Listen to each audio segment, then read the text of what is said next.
This is Chapter 27, Part 3, in which I'm going to discuss female reproductive anatomy. The gonads for the female, of course, are the ovaries, which produce the eggs, or ova. That's plural for ovum, which is a single egg. The ovaries also produce female sex hormones, estrogens, the main one, which would be estradiol, as well as progesterone. And in addition to the gonads, you also have the duct system, the uterine tubes, the uterus, and the vagina, which along with the ovaries are inside the female. They're located in the pelvic cavity. And then you have the external genitalia as well. So here are the female gonads, the ovary. Alright, this is the left ovary shown in the sagittal section here. Closely associated with the ovary, the uterine tubes. Let's connect with the uterus. The cervix, which is the opening to the uterus, the vagina, the external genitalia, including the clitoris, and this also shows some of the ligaments which support some of the internal genitalia, the round ligament and the uterosacral ligament, which are attached to the uterus, help to hold it in place, as well as the suspensory ligament, which is one of the ligaments holding the ovaries in place. In addition to the suspensory ligament, there's also the ovarian ligament, as well as the mesovarium. And these three together suspend the ovaries in place inside the pelvic cavity. So here's your ovaries, the female gonads. They're held in place by the suspensory ligament,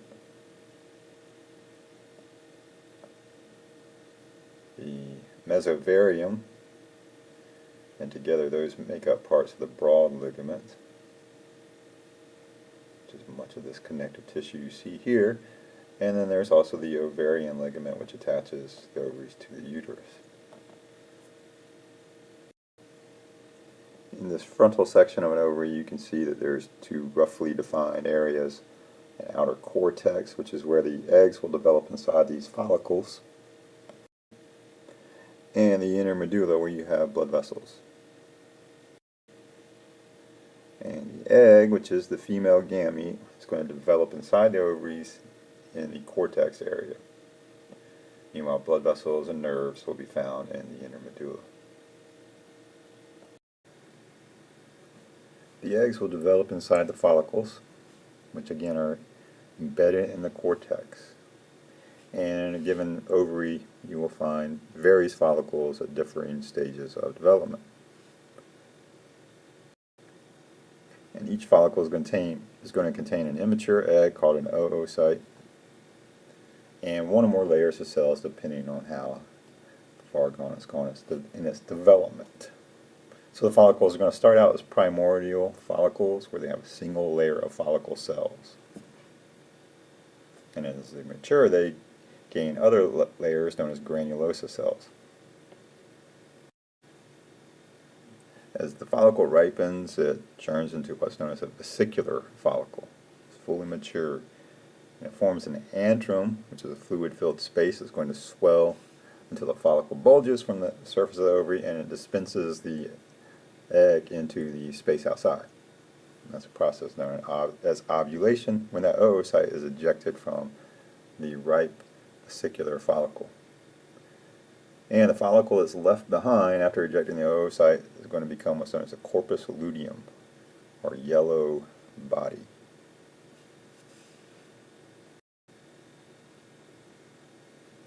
This section through an ovary shows various follicles at differing stages.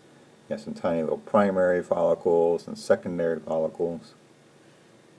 Then you have mature vesicular follicle, shown here where the antrum is getting really close to the surface of the ovary, and it's going to dispense the egg into the space outside, process known as ovulation. So once the ovulated oocyte has been ejected into the space outside the ovaries, the peritoneal cavity, it will hopefully get picked up by the uterine tubes, which are adjacent to the gonads, the ovaries, but not directly touching them. And the uterine tubes then connect with the uterus, which of course connects with the vagina. From the ovaries, the oocyte will make its way into the uterine tubes, where fertilization could potentially occur. Uterine tubes used to be known as the fallopian tubes and even the oviducts. So if you're familiar with fallopian tubes, these are the same thing as the uterine tubes now.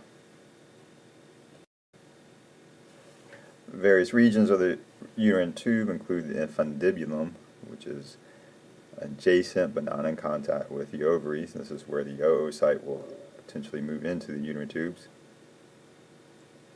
You have the ampulla, which is the distal end of the tube, and the isthmus, which is the proximal end of the tube adjacent to the uterus. So the idea is the ovulated oocyte is going to move into the uterine tubes because of the ciliary action that's creating a current in the infundibulum part. And then once the oocyte makes its way inwards, there's further ciliary action as well as smooth muscle action that's going to move the oocyte towards the uterus. And the uterine tubes are supported by the mesosalpinx, which is this part of the so-called broad ligament here. The mesosalpinx supports the uterine tubes.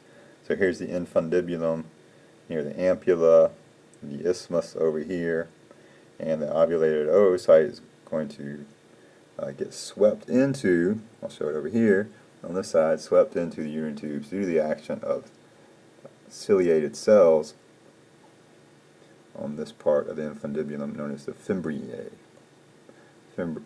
Fimbriae are these finger-like projections that stick downwards and are kind of around the ovaries. And they have cilia all over their internal surface that are going to beat and produce a current that will hopefully sweep the oocyte up into the infundibulum. Sometimes the oocytes don't make it, and they can occasionally even get fertilized while the oocyte is still in the peritoneal cavity, which is not designed to support the developing fetus, nor is the uterine tube itself, which sometimes the distal part of the uterine tube is where fertilization occurs. And these type of pregnancies are known as ectopic pregnancies. These tissues are not designed to support, they don't have the vascularization to support the growing fetus, and they don't have the ability to swell with the growing size of the fetus either. In a normal pregnancy, the fertilized egg is going to make its way from the uterine tubes into the uterus.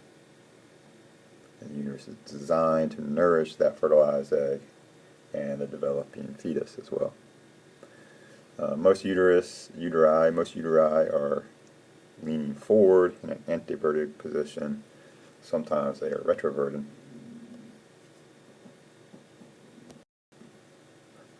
Regions of the uterus include the body, the fundus, which is a superior rounded portion that's above where the uterine tubes connect, the narrowed part inferiorly, which is known as the isthmus, which connects with the opening, the cervix. Inside the cervix there's a cervical canal, and then the external opening, which is known as the external os, opens into the vagina, and the internal os, or internal opening, opens to the uterine, the body of the uterus. Cancer of the cervix is a relatively common and relatively deadly cancer. It can be detected using a pap smear. And risk factors include inflammation of the cervix, sexually transmitted infections, including the human papillomavirus or HPV. It's recommended that girls 11 and 12 recommend the vaccination against HPV Gardasil. And also multiple pregnancies can be a risk factor for cervical cancer. So here's the fundus of the uterus, the body, the isthmus. Here's the cervix with the cervical canal, and the internal os, the external os. The uterus is hollow while being thick and muscular. So it's got 3 layers to the wall: the perimetrium, which is the visceral peritoneum, the myometrium, which is the muscular layer, and the endometrium, which is the mucosal lining. And here you can see the anteverted position that's most common with the uterus, where it leans forward. It's over and behind the urinary bladder. And again, the thick wall of the uterus consists of 3 layers: the perimetrium, which is the visceral peritoneum, the muscular layer, the myometrium, and the mucosal lining, or endometrium. And the endometrium is where the fertilized egg is going to implant.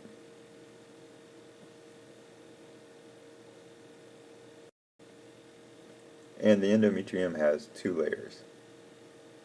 There's the outer stratum functionalis layer, and this is the layer that's going to get shed approximately every 28 days during menstruation.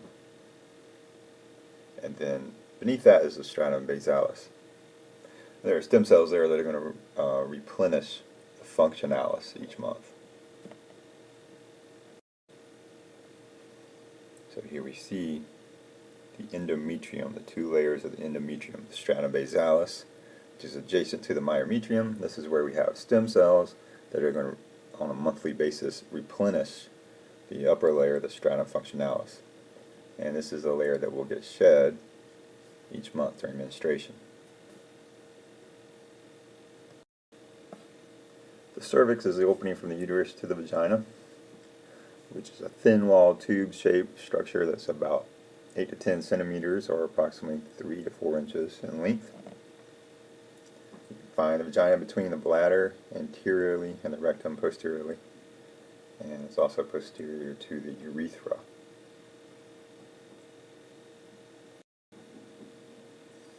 So notice the position of the vagina: urinary bladder here, the rectum, the urethra, which runs parallel to the vagina.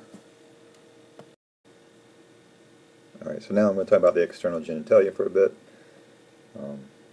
known as the vulva. This includes the mons pubis, which is a mound of fat that's over the pubic symphysis. You will find pubic hair there, as well as on the labia majora. Labia majora is this fatty skin fold. It's exterior, and it's the analogous structure to the scrotum of the male. Then labia minor, or labia minora, is within the labia majora. Within the labia minora, you will find the vestibule, which is where you would find the opening to the urethra and the vagina. Also within the vestibule, you have openings for the greater vestibular glands, which are similar to the male's bulbourethral glands, and they release a secretion that's going to provide lubrication. Also, you would have external genitalia includes the clitoris, which is the similar structure to the penis of the male. So here's the mons pubis, the labia majora.